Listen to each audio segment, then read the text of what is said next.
Welcome to the Today Counts show. Today does count because it impacts, it influences your tomorrow and the day after that and the day after that. The Today Counts podcast is sponsored by the generous donors of the Lead Today community. I'm your host, Kim Piper. Hey everybody, welcome back to the Today Counts show. As you know, this is a podcast about life and leadership. And one of the things that I love talking about is leadership. And I've always wondered why, but it's because it's hard. And I really admire people who stick their neck out. Some people stick their neck out, they get their head cut off, and so they never return. But others just keep on and keep on and keep on. And today I have a guest with me. Jon, say hello and also tell us how to pronounce your last name. My guess would be Chasteen, but I don't know if that's right. You got it. That's right. A lot of people try to say Chastain. I'm like, there's two E's, Chasteen. No, Yeah. It's good to be on the show. I appreciate you having me. It's Jon Chasteen. Yes, well, good. I guessed well. That's probably from my daughter. She's an English nut, so she's always correcting my grammar, and there's a lot of correcting to do. But I've kind of become a nerd myself in that process.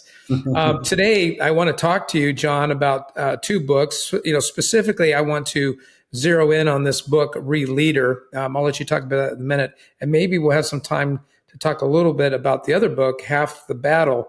But before we do, Jon, just introduce yourself. Help us to get to know you a little bit. Yeah, so I'm a pastor.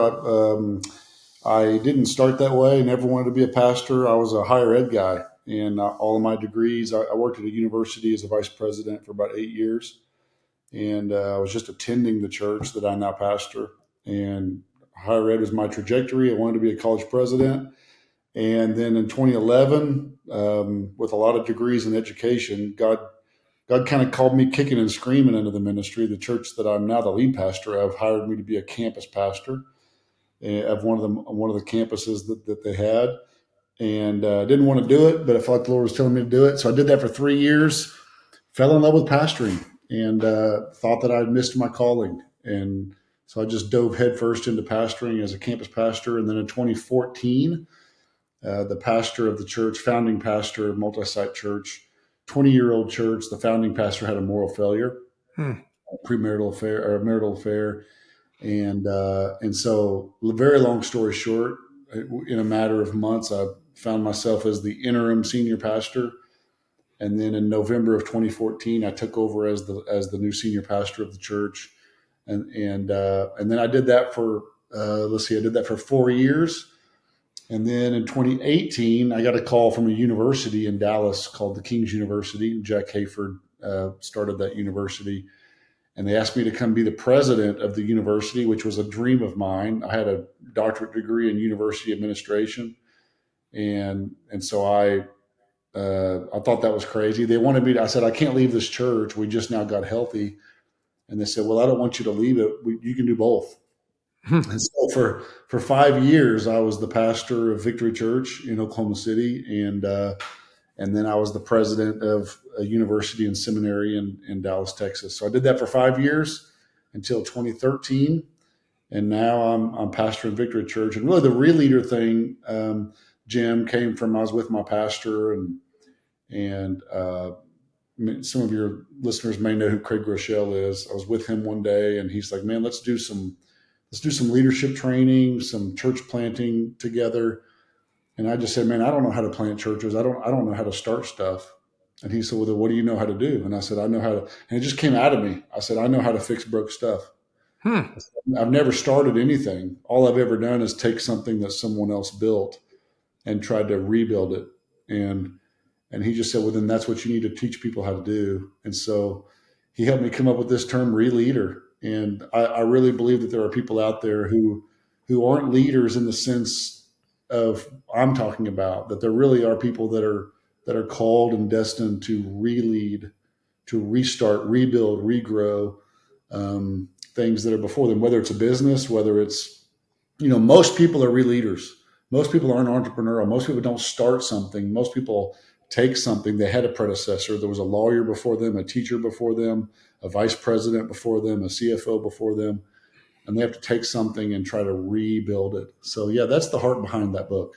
That's interesting. So you gave a little bit of a hint as to maybe how you were figuring out that you like fixing broken things.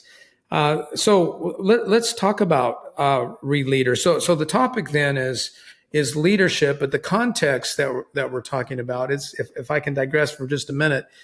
There's a lot of buzzwords. Of course, leadership today is a very common topic Mhm. versus probably when I first started out. I think the word management was probably the more of the buzzword as the days of Peter Drucker, Yep. um, and we were still building big institutions that required a lot of manufacturing type thinking. Hmm. Um, and so the whole idea, and what's funny is that was always difficult for me because like you said, there might be a smaller fraction of the community that are entrepreneurs, and before I even knew how to spell the word, pronounce the word, or even hear of the word, I look back at my life, and from the time I was in high school, I now I look back, I go, oh my gosh, I'm just wired that way. God, made me that way. So starting things is what I'm wired to do. But as fun as that sounds, as you get older and you mature, you begin to realize that finishing things are Mm. is a really important thing to do. And if you don't know that you're a starter, then you end up starting stuff, and then you get to the cliff, and you're done. And Right. yet you haven't set up the organization for success beyond that. So those are some of the kind of the painful things that I learned in my leadership life. Yeah. So it is just an interesting piece of that. I think the things when my career first started with Bank of America as an executive, they had a management training program. It was really cool. Again, that was the days where people wore their gold rings from their organizations if they were there for 10 years, and that's all gone nowadays. But it was the company store, right? It was your identity. It was everything, and I just never was able to get my brain around that. I mean, other than athletics, I'm wearing for those who are going to watch this on YouTube, I'm wearing a Red Wings hat. I'm a huge hockey fan, and the Red Wings are not used to losing, but it's been 7 years of losing, so it's almost like they're following the Lions, and it's just like, uh, but other than sports, it's been difficult, for me. It's like um, I envision things, I see things, I have energy to move towards those things. And frankly, when I was younger, I had some mentors come around, and kind of like your meeting with Greg Groeschel, I had mentors in seminary. I quickly identify that I should be doing this, Yeah. and I had never even heard of it Mm. before. That's the funny part. But when you talk about the aspects of coming in to a context Yeah. that needs, I'll throw some synonyms out there, um, that needs healing, that needs rebuilding, that needs revisioning, that needs, uh, uh, and those, what is there? Does your book talk about? Is it the type of person, or do you talk about the principles and the practices, or Yeah. both? What is it? It's more of the principles and the practices. The Yeah, subtitle of the book is How to Fix What You Didn't Break. yeah, And really that's what you're coming when you're a re-leader, you're coming in and you adopt staff you didn't hire. You're given core values that you didn't set.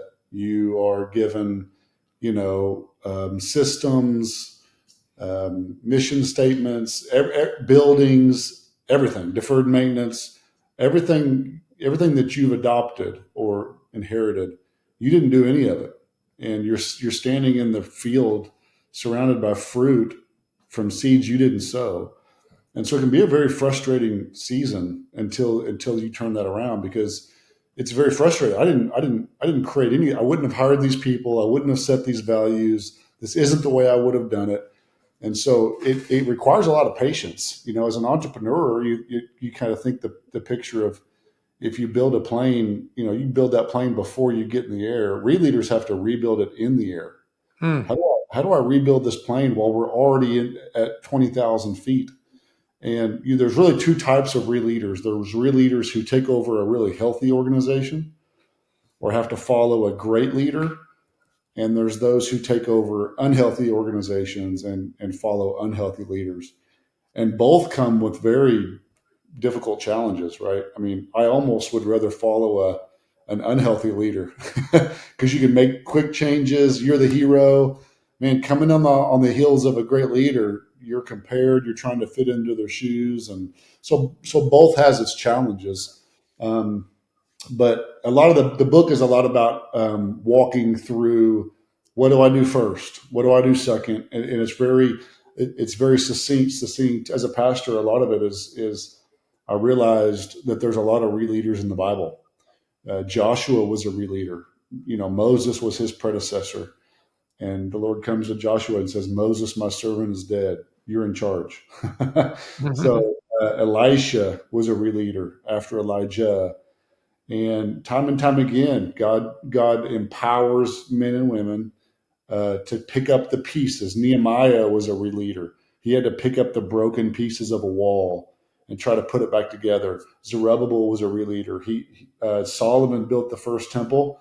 Nebuchadnezzar came and destroyed it, and Zerubbabel came to rebuild what he didn't break. He did not tear down the temple, but God chose him to come and rebuild it. And so there's very distinct processes through that the book goes through in details. I would imagine that there's at least a couple of main undertows that a re-leader has to evaluate. One might be where the people in the organization have lost hope. So that's Yeah. the one that's more broken. Yeah. And then the other undertow is they like who they are and they're holding on to the past, Yeah. and so they're living in the past and they Yeah. want to project the past into the future. Yeah. I think that's kind of what you're saying. Yeah, absolutely.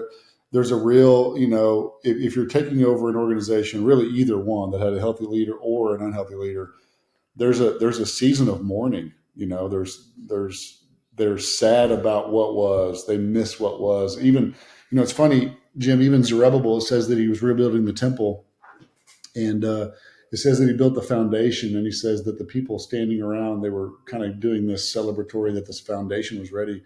And it says that some people were weeping and some people were rejoicing. And it says we couldn't decipher the crying from the rejoicing, because those that had been there before, they were sad because it didn't look like it used to look like. And the people that had never seen anything built, they were just excited that we were building something. And so really trying to manage the people and the wounds, like whenever I took over Victory Church, their lead pastor of 20 years had devastated them. I mean, somebody that they trust, somebody that they put all their faith in, had a massive moral failure, and that hurts. So how do you pick up the pieces and try to rally the troops to move forward when they can't even get out? They figuratively can't even get out of bed in the morning, so to speak. So there's all kinds of processes that you're not just leading an organization at that point. You're leading these people and trying to let them see hope, believe that we can get through this, believe that we can survive this. And there's a season there where it's survival mode, and everyone's just looking to you as the leader, saying, "Can this guy do it?" And we're not sure he can do it. It can be a little daunting. Yeah, yeah. Uh, I was reminiscing on some things. You were using some parallels that brought back a lot of different memories. But I was thinking, I was in a conversation the other day with somebody about conflict, and she was referring to the Matthew 18 passage, and for our listeners, we call it Matthew 18. There's a passage in the New Testament that walks believers through a process of conflict resolution. And I remember the comment was made during our conversation that it's kind of common sense, and the context is the body of believers, the church. the but is that, frankly, if the marketplace practiced that, they would, they would do much better than how we do it today. Yep. And so your book, ReLeader, though it sounds like a lot of this is, kind of come from your experience and your studies, Yeah. it sounds like your target audience could be broader than Oh a yeah. pastoral leadership. Who, Absolutely. yeah, who might be some good people that would say, man, I could get a lot out of this? You know, I have found that a lot of people in the medical industry um, identify with it well. There's no such thing as a entrepreneur nurse, entrepreneur doctor, in a sense of if they're taking a job at a hospital, somebody was there before them. And now they could start their own practice or something of that nature. So the medical field has been big on that. I would say any executive level, if you're CFO, vice president, CEO, many, most of the time, right? Unless you started the organization, you are taking over a role that somebody else there. I've done work with universities. I've done work with high schools, administrative and education, teachers. Really, any role that um, somebody has been there before you. And here's something that I've realized even recently, Jim, is honestly the hardest thing I'll ever re-lead is myself. Oh man, Because what yeah, I've realized is that organizations need to be re-led, but so do I. My thinking needs to change. Something that might have worked 5 years ago doesn't work today. Something that might have worked 20 years ago in your industry doesn't work today. So I got to re-lead my thinking. I got to re-lead my emotions. I got to re-lead my practices. I got to re-lead my philosophy. It's so applicable to so many areas of our lives. And so sometimes we re-lead organizations. Sometimes I re-lead other people. Sometimes I got to teach other people and train other people how to lead themselves better. I got to re-lead my body. Sometimes I eat too much cake. Sometimes I eat too much sugar, and I'm like, man, I need to re-lead the way that I'm taking care of my body. And so it's so broad and it's so vast, in my experience. yeah. Well, you were kind of poking fun of eating too much cake, but in everyone's life, but particularly in a leader's life, how they cope with the stress that they're aware of and not aware of, and the different ways that we can medicate. Yeah, Is an important part. We talk a lot today, John, about healthy leadership and unhealthy leadership. But sometimes we don't spend enough time maybe drilling down to what. And you already mentioned one, right? The hardest person to lead is yourself. It's almost like you heard me because I say that all the time, because I am the hardest person to lead. uh, I one thing that we talk about at Lead Today is um, uh, purpose. Uh, uh, Purpose drives or overcomes preference. You know, hmm my sometimes my preferences fit the context, but a lot of times my preferences don't. hmm Peter Drucker said it on The Effective Executive, which is a classic book hmm that he read. One of his first principles is leaders do what needs to be done, which sounds like such a, you know, basic peanut butter and jelly statement. But when you think about that and you write a paragraph to follow that, what that means is leaders do what needs to be done, not necessarily what they want to do, not necessarily what they like to do, not necessarily what they're good at doing. Yep. Leaders have to assess what needs to be done and focus on that. And Yeah. and obviously self leadership, but there are contexts, are there not, where because I also believe it was, I can't remember who the author was, but he had a theory too that um, good leadership goes where good leadership is appreciated, hmm and that sometimes an organization can be so toxic, Yep. even outside of the leader. I'm obviously setting you up for a big question here. Yeah. So when you consider all those things, You might be walking into a hurting organization. You might be walking into a toxic organization. Yep.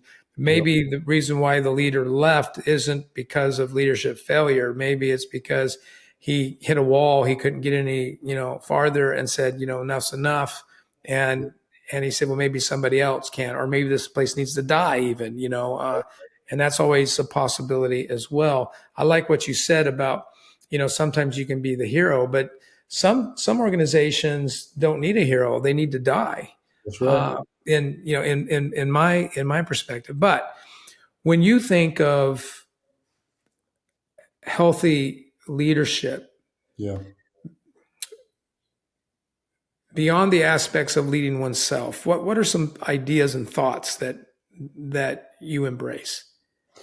So you're talking about healthy leadership. How do I know if I'm having healthy leadership? Yeah, I, yeah. How do you even know that you're leading in I mean, a day? Yeah, let me unpack that for a minute. yeah, You can have a day, a month, a quarter where the fruit of everything you're doing is like everything you touch turns to gold. yep, And so there's a massive assumption that you must be doing things pretty well. yep, And then things can turn on a dime. And then you're going, wait a second, was I doing things well or wasn't I? And there is a proposition, is there not, that by our fruit we can be judged, which yep, I always thought was pretty common sense, but it can also be pretty harsh.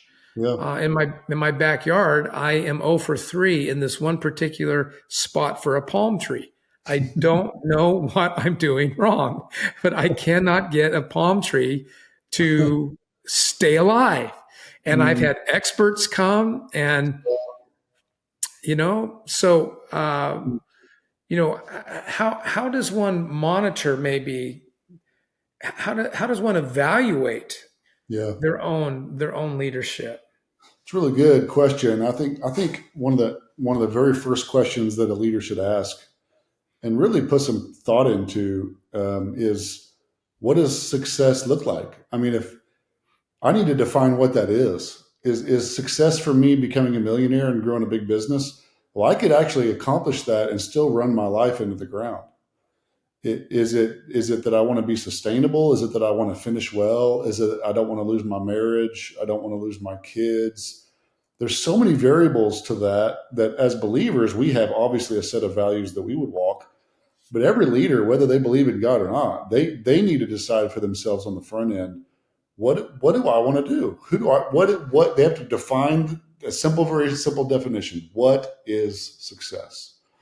And for me, that one of the things we talk about at the church, I used to talk about at the university, is one of the values that I've set for myself is I don't want to sacrifice my family on the altar of ministry. So for me, that's a value. And so there's going to be things I refuse to do that I don't want to be driven by how big my church is or how big the university can grow at the expense of my family. And so that's a value system that I've put into place. And that's why values become so important. That's good. Personal values, staff values, and organizational values. And that is what will set your culture. If you want healthy culture, you got to change the way people talk. If you want to change the way people talk, you got to change the core values. And it changes the way they talk, which will change the way they think, which will change what they do, which will change the trajectory of where you're going, which will determine where you end up. And so I think you have to answer that question first, Jim, is what is success for me? And we've seen it, haven't we? We've seen pastors, we've seen leaders, we've seen CEOs that build great churches, they build great organizations, but their life falls apart. And so you could actually become very successful at something and fail at everything else. So I think that's such a critical step in the process. John, that's really good. This podcast isn't about me, but uh, as an illustration, Yeah. I have two playbooks. One is my personal playbook. And what I mean by that is if you strip everything away from me, you get Yeah. down to my personal playbook. And I have core values. I have 5 core values. I have 3 that are really bedrock, and then I've got 2 Yeah. others, and they're all about health. Mm, They're all about health. But why? Well, because most entrepreneurs are sprinters. Yep. And so I identify with what you're saying because I'm somebody who has experienced burnout, and so when I coach other people, and particularly if I run into a sprinter, we talk about how valuable that is and powerful that is. But what do you do after the sprint? Yeah. And how do you recover, and what does recovery look like, and what is Good. the next sprint about? I'm also what I'm hearing. Oh, and then I have my professional playbook. Yep. I don't know what else to call it. I just call it I love professional. that. And I But think one analogy I use sometimes, Jim, is when I'm meeting with clients or things, is I'll say, if you're in a speedboat and you're all by yourself, you can go as fast as you want, you can turn as hard as you want, because it's not going to impact anybody else. But imagine a captain of a cruise ship, right? So a captain of a cruise ship, if you've ever been on a cruise, you realize that the captain's probably turning the ship and no one on board even knows, because he's so calculated. He's so methodical. He's taking his time. It's a marathon, not a sprint. And the truth is, any leader worth their salt, any leader can see what needs to be done. That's not the hard Mhm. part, Yeah, right? If everybody can see, okay, this is what we need to do. The challenge of leading is, how do I do it in a way that doesn't give everybody in my organization whiplash? How do I Mm. turn this boat uh, uh, so methodically, right? I have a plan. I have like you said, a playbook. I know how to do this. It's not going to whiplash anybody. And before you know it, the boat's turned, and everybody's like, "Oh wow, I didn't even realize we were turning." That, to me, that separates good leaders from great leaders. Are the ones that it's not knowing what to do, but knowing how and when is yeah, the hard part of leading. Yeah. yeah. Well, and I think that looking back, I'm how old am I now? 64, and I think that if I were just to kind of be mean to myself here for a little bit, I think in my 20s, leadership looked like, look at me, look what I can Oh do. yeah. Oh yeah. In my 30s, I I was interested in fewer things, but it was still very much look what I can do, and then try to influence people to join me in what I'm doing. It probably Mhm. wasn't. I mean, this is a sad confession. It's not like I was in the in the dungeon with the devil. It's just a lack of awareness. Yep.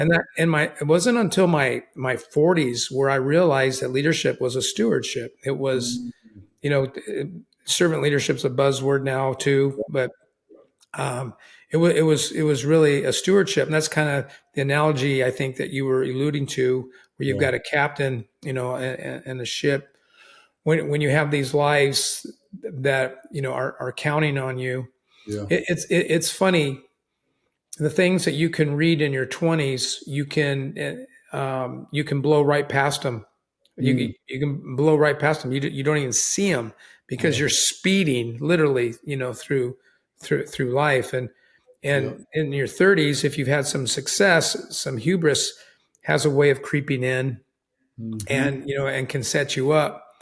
And because if the enemy wants to set somebody up, I would think that a perfect time to do that would be their 40s. It'd be a great time to Yep. slam them, Yep. right when they're almost at the apex of where they're at, and then they can move into more of that broader um, influence.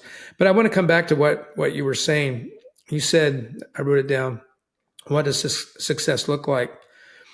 And then you dived into a couple other aspects of that. And as you were talking, I wrote down the word comprehensive. I think Mhm. that even what Scripture says is that, hey, before you start building something, you probably ought to really think about what it's going to cost. Yeah, And it's good. and so, because that's what you're saying. If you want $10 million in the bank, we gotta use 10 now. I mean, a million. Come on. Million doesn't get you far these days. No. So, I mean, houses up where you live are more affordable than say Austin, Texas, but still, yeah. So let's just say 10 million. You want to get 10 million. You want to get as soon as you can. That's your goal. And you might say so that you can have, what are the buzzwords? financial freedom, to provide for your family, Yeah. da da da. But if you don't ask the question, this question, what's it going to cost? Yep.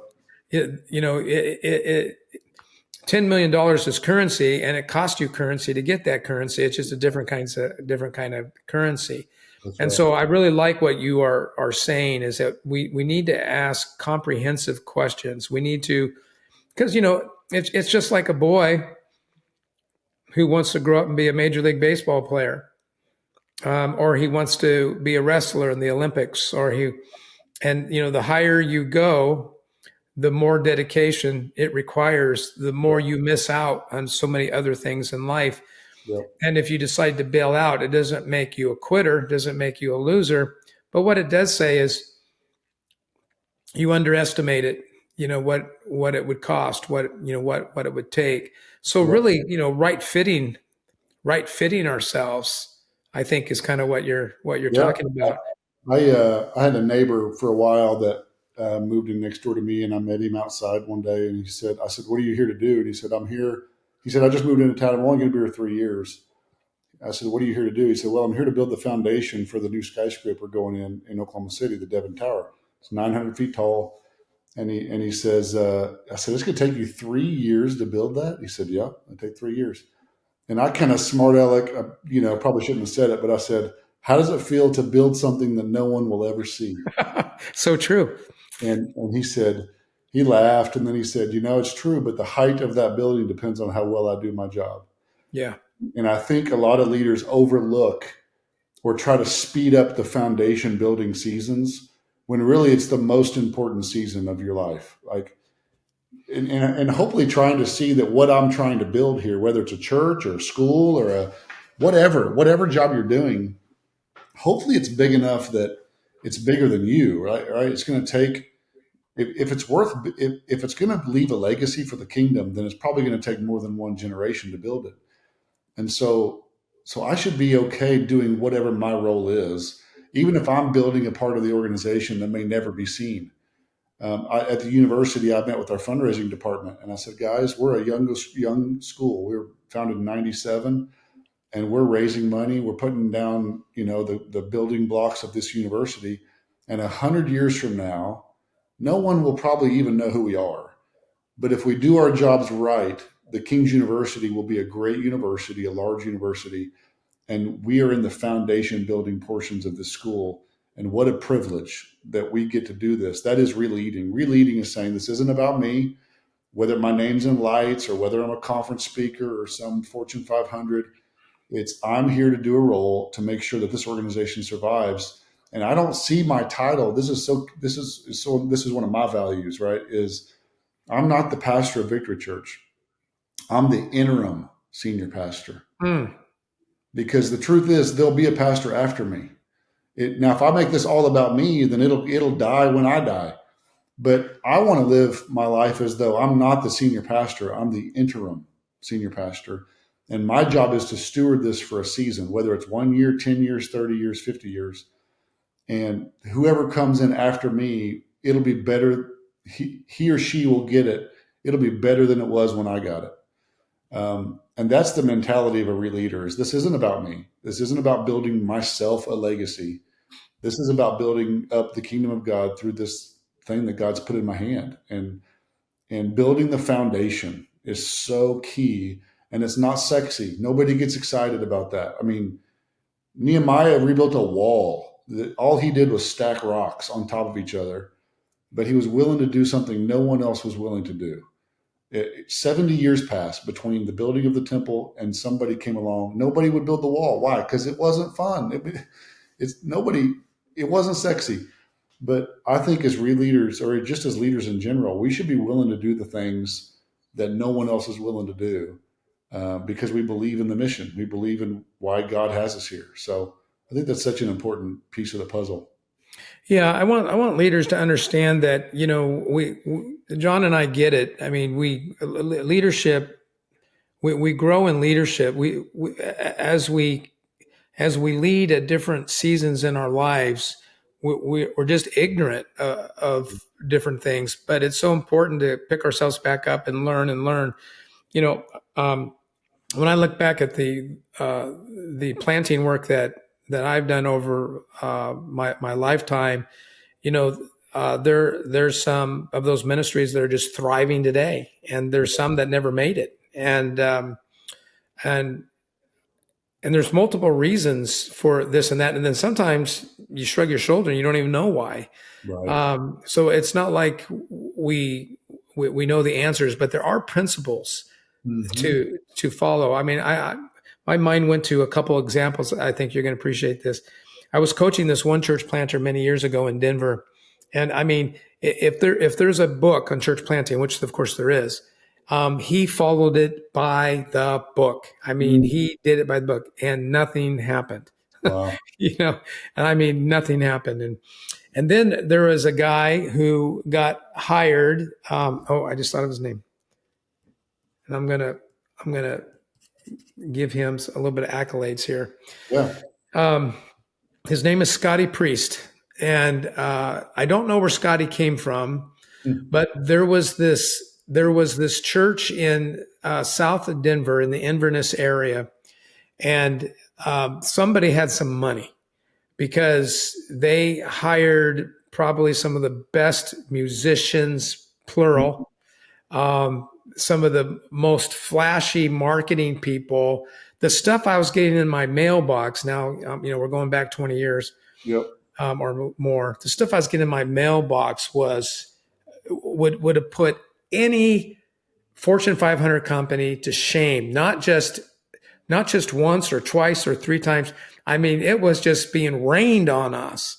And then when I'd get reports about, they were meeting at a Marriott down there, and they had the ballroom, and they Mm. would just transform this thing, Yep. and it was a show, baby. I mean, it was a show. Well, anyway, I guess a guy by the name of and Scotty, if you ever listen to this, and if I get something wrong, I'm open to you correcting it. But I think you're the one that told me this part. So Scotty's out of state. He gets hired by this church. I can't remember the name of it. As I think it was the young marrieds pastor or young life pastor, but it had to do with adults. Hmm. And I think it was like maybe young marrieds, that kind of thing. And so Scotty shows up early one Sunday to the place, and there is like this deadness in the air, and there was a handful of people there. And what they told Scotty is the staff split. They're gone. They quit. They quit. Wow. Scotty gathered what was left and said, "Do you guys want to do this or not?" Or maybe they asked Scotty, "Would you be willing to lead us from here?" All right, it went something like that. Yeah. So Scotty said, "Okay." They changed the name of the church. I think it was like Center Point or something like that, and they changed it to Journey Church Okay. to kind of tell a new story. Yep. And Scotty's new slogan that he still preaches to this day at Journey Church, which is now a multi-site church. Now it owns its own property and building and whatnot. He says, "We are in no hurry." That's awesome. Yeah, I love and that.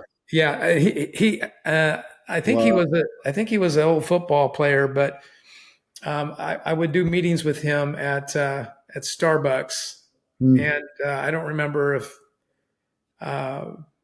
yeah, I mean that's just a cool story, right? Well, I don't know why we need such a hurry. I mean, there's nothing in the Bible tells us to hurry. There's a book called 3 Mile an Hour Jesus that talks about how Jesus never hurried anywhere. He walked everywhere he went. He never ran or jogged or. But it's so true. We get. I don't know if it's our ambition. We want to be but John, successful. you're forgetting about us sprinters. I know. I know. I know. That's all we know how to do. All we want to do is run hard. Hit a wall, wake up, say what happened, go again. Take No. off again. That's good. That's good. So it sounds like ReLeader, the book that you have written, is kind of a change theory type of a Yeah. of approach. Can we talk a little bit about that about that theory without um, Sure. giving it all away? Yeah. Yeah. Yeah. It's 9 chapters, and it's really the 9 steps that I feel like the Lord showed me in them rebuilding the temple. Oh, And they all start with re. So it's, remain. I'm trying to think of them all off the top of my head. I can't think of all of them, sure. but it's the step by step process that Zerubbabel, as the re-leader, God did something in him. In Haggai chapter 1, it says, the very first step, it says, the Lord sparked the enthusiasm of Zerubbabel. So there was this spark, right? And anybody that's ever going to lead anything, if you try to do it without that, it's going to be a long road, because we know that leading is a calling, and so is re-leading. And so it's just a step by step process of how they built the foundation. They built the altar. They built the altar first. We think about what that is. It says they built the altar, and then they built everything around the altar. Now, we don't build like that these days. We wouldn't say we put the stove in the house and then built the house around the stove. But they did that because the altar was the why. And it said, we're going to build everything around that. And so, as re-leaders specifically, if I'm taking over an organization, I didn't come up with the original why. And at some point in time in the history of this organization, God downloaded something to someone about this organization's why. And so who am I to change it? My goal is to figure out, why was this organization established in the first place? What was God's intention? And where did it get broken down? And I'm going to put that altar back on the foundation, and we're going to rebuild this thing. So it's about So, building so foundations and all. let me ask you a question about that, John. So, what if the new leader doesn't have that perspective? A big part of the book is about remembering. So one of the chapters is about remember, Yeah. and getting organizational history, understanding. Like, for example, I was the president of the King's University. Okay, I come in as the new president. Um, I can do whatever I want. I'm the president. But what I really need to do is say, okay, what did the Lord want Jack Hayford to do with this university? Um, he had a set of values. He had a set of things that the Lord had downloaded into him, and so I want to steward that. I want to steward that well, and keep that organization going. I wasn't there when Jack Hafer started the university, and I haven't been there for the 25 years it's been there. So what do I got to do? I need to go back and meet with some of the founding fathers of this organization. Who's been there? Where did we go wrong? What challenges have we faced? What was the original intent of of what this organization was established for? And I need to do my research. And it doesn't mean that I can't change anything. When they rebuilt the temple, it looked way different than it did when Solomon built it. The Bible says Solomon used gold nails, gold door hinges. Well, Zerubbabel didn't have all the same tools. He didn't have the same workforce, and he started to build the thing back. It doesn't look exactly like it used to be. It doesn't look like it used to look, but the why is the same. The why didn't change. The how changed. The what can change, but the why never changed. And so that's a really important piece to re-leading specifically. And then you got, how do we build this thing? How do we build the structure? So we go into, how do I build teams? How do I build my leadership team? How do I build culture? How do I build trust? I think the four most important things a leader has to build is, the first thing you got to build is your team, your specifically your leadership team, those that are around you. Who do you trust? Who do you empower? You got to do that quickly. You got to build trust. Number two, you can't make decisions if the organization doesn't trust you. So for re-leaders specifically, most of the time, a re-leader is coming in with no trust. An entrepreneurial leader has all the trust in the world. Everybody around them is excited. We're building, we're growing, we're establishing. A re-leader comes in and there's rubble everywhere. In my case, the founding pastor had a moral failure. There was zero trust. They didn't trust the leadership. They didn't trust the church. They didn't trust the finances, nothing. And so I had to build trust. That was really important. So I That's built people. and that's quite a burden to bear. Oh, it's brutal. Yeah, And so you don't get the benefit of the doubt. no. And so you got to prove yourself. You got to do what you say you're going to do. Small things matter. They say that trust is lost by the bucketful and gained by the spoonful. Hmm. And you just have to accept that truth and say, you know what? I wish I could fix this overnight, but it's just one spoonful at a time. And so you build trust. You go through that process, and then as you build trust, you build culture. Got to build culture. Um, that I think Sam Chan. A lot of people have said it. Sam Chan has said it. Maxwell said it. Craig Rochelle said it. That culture is important, but they say that culture eats. I'm sorry. Culture eats vision for breakfast. Hmm. So you can set your vision, but your vision really doesn't matter. Your culture is what matters. And so you got to build your culture, your organizational culture. And then last but not least, you got to keep building yourself. I mean, because like we talked about earlier, I am the lid to my organization. Um, the heights of leadership and growth that I am willing to go to will determine how big my organization will grow up towards. I'm the lid. That's good. I like what you said about spark. It reminded me what one of my mentors, Lloyd Lewan, wrote in his book, Leadership Beyond Management. He said the leader's got to be the number one believer. Yep. Um, that's so important. And what you've shared makes me wonder if the reason why I think I can say most turnarounds don't work. Yeah. I would believe that's accurate. Right. I mean, that's anecdotal. It's not, Yeah. I don't have anything to back that up, but, I'm just thinking, at least in my sphere, um, they don't work. And this remember thing is hitting me pretty hard. Breaking that out a little bit, I wonder if that's the reason why, or at least a reason why many of these turnarounds don't work, don't get lift off. Yeah. The temptation is to come in and just do whatever I want to do and make it what I want to make it Yeah. and do it quick, pull the band-aid off and not let people heal, not let people process their pain. Because usually leaders are insecure, right? And we want to come in and this is about me and my image and I got to prove to the world that I'm a good leader. And so the temptation is to come in and just start moving really fast and not realizing that your community is healing. They're struggling right now. And even if you know what to do, you probably shouldn't do it yet.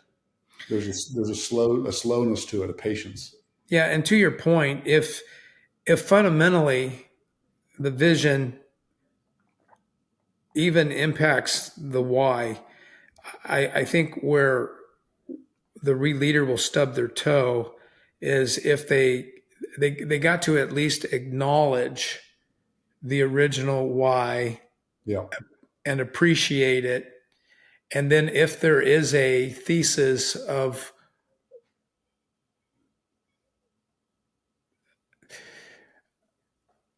if there is, wordsmithing is so critical Yeah. right, especially nowadays because I mean the world has gotten really good at spinning, Oh man. right?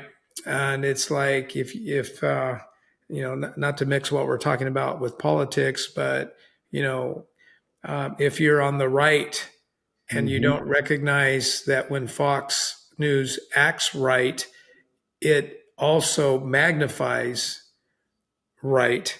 And when Hmm. you're listening to CNN, that represents left, but it also magnifies thing. Right. It interprets and spins.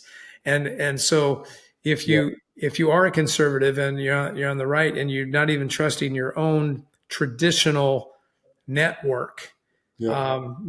that makes people really confused, and then it causes them to not want to put their hands to the plow.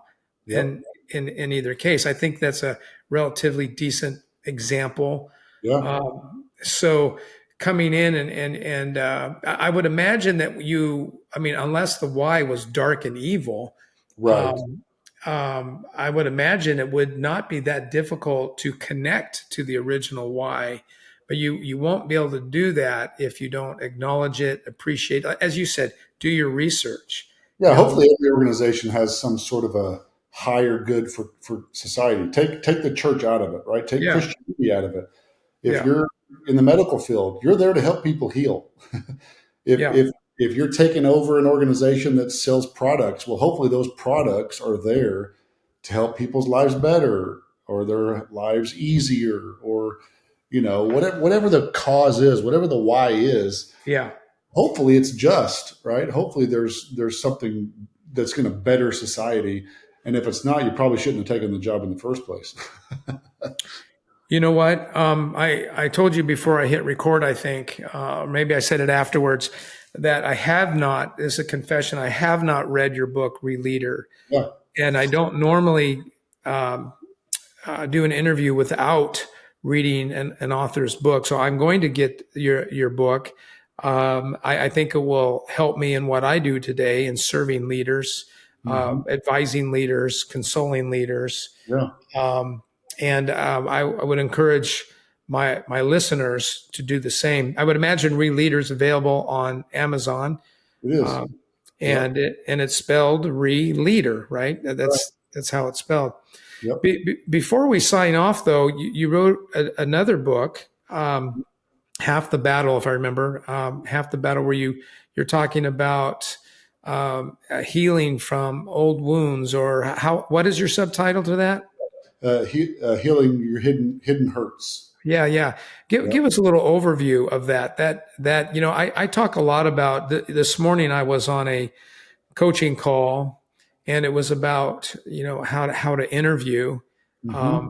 leaders, and you can script out questions, you can prepare for questions, but interviewing people is both a science and an art. You really want to try to get a conversation going, and wherever there is pain in someone's past, there's usually scar tissue.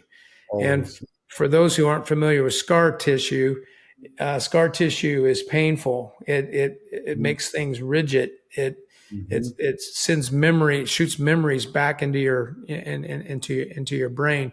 And we were just talking about how important it is that people understand their wounds, Yep. and understand why they react the way they do, and how much of that is healthy and how much of that is unhealthy, and all of that.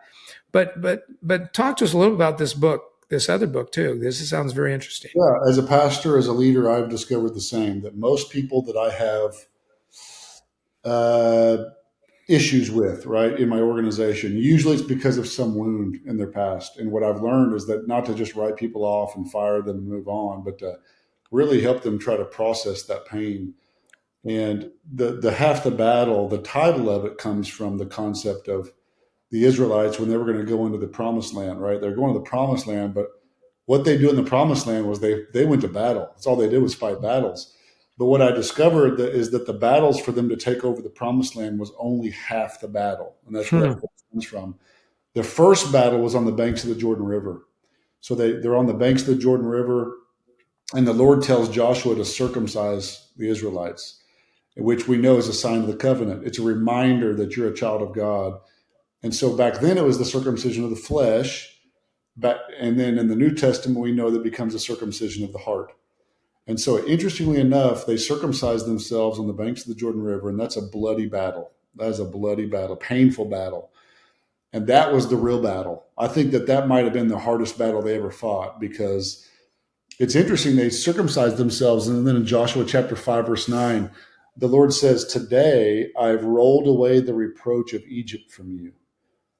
And that blew my mind, because that doesn't even make sense, because these people have never even been to Egypt.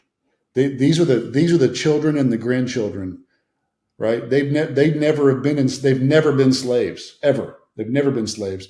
They've never felt the sting of a whip on their back, but they grew up. This is really important. They grew up seeing the scars on their parents' backs, Hmm. and so the Lord said He circumcised them before they went to battle, and says today. And if you look up that word reproach in Hebrew, it means shame. So it says, "Today I've removed the shame of Egypt from you." It actually says, "I've rolled it away." One of the translations says, "I've rolled it away," which took me to the thought of Lazarus when Jesus called Lazarus out of the tomb.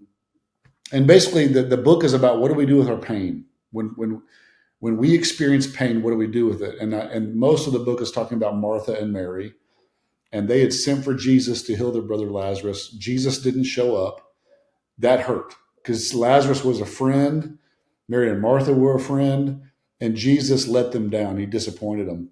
And so whenever they felt the pain of that in the embodiment of Lazarus, there's this symbolism. What they did with Lazarus is what we do with our pain. They didn't know what else to do with it. He had started stinking, and so they put it in a dark place and they rolled a stone in front of it. And that's what we do with our pain. I've realized that when it hurts so bad, we don't know what to do with it. And when it starts rotting and starts manifesting in our lives in certain ways, most people just shove it way down deep into a dark recess of their soul, and they roll a stone in front of it, which declares, don't come past this stone, because behind it is something that stinks really bad. And so a lot of that book is about what Jesus did. Jesus came to Mary and Martha, and he escorted them back to the place of pain. And he was going to resurrect something that had died in them. And so half the battle is saying, hey, listen, it's not a fun book. No one's going to read this book for a joyful read, because it's a deep dive into the really dark, painful things in your heart, and allowing Jesus to escort us back to those places of pain and roll the stone aside and let him resurrect things that are dead in us. So that's half the battle. It's a deep dive. It's a deep dive. Yeah. Jon, I very much have enjoyed our conversation. It was great meeting you. I appreciate your generosity and taking time to talk about your experiences and you seem to be like hitting the ball right down the middle, 275 yards. And you seem to be in the right spot at the right time. So thank you again for being part of this podcast. Honored to be on here. And if there's any of your listeners that have identified themselves as ReLeaders, I have a community of ReLeaders that we get online, and it's free. It's a website called ReLeader.co, ReLeader.co. And on there, I write articles about ReLeadership every week. And it's a free subscription. There's interaction, and there's just a community of people that are like, yes, finally someone articulated what I do. Yeah. So we just do life together on there. So if any of your listeners want to join that, they're certainly more than welcome. Man, that's really strong. That's ReLeader.co, ReLeader.co. We'll make sure that's in the show notes as well. All right. Well, bless you, my brother, and have a wonderful day. And I'm sure we'll talk again. That sounds great, Jim. Thanks, brother. If you're not part of the Lead Today community, let me invite you. Go to leadtodaycommunity.com. That's leadtodaycommunity.com and sign up for Monday Moments. It's a weekly email that will encourage your leadership. Again, thank you for joining us today, and thank you for telling a friend about the Today Counts show.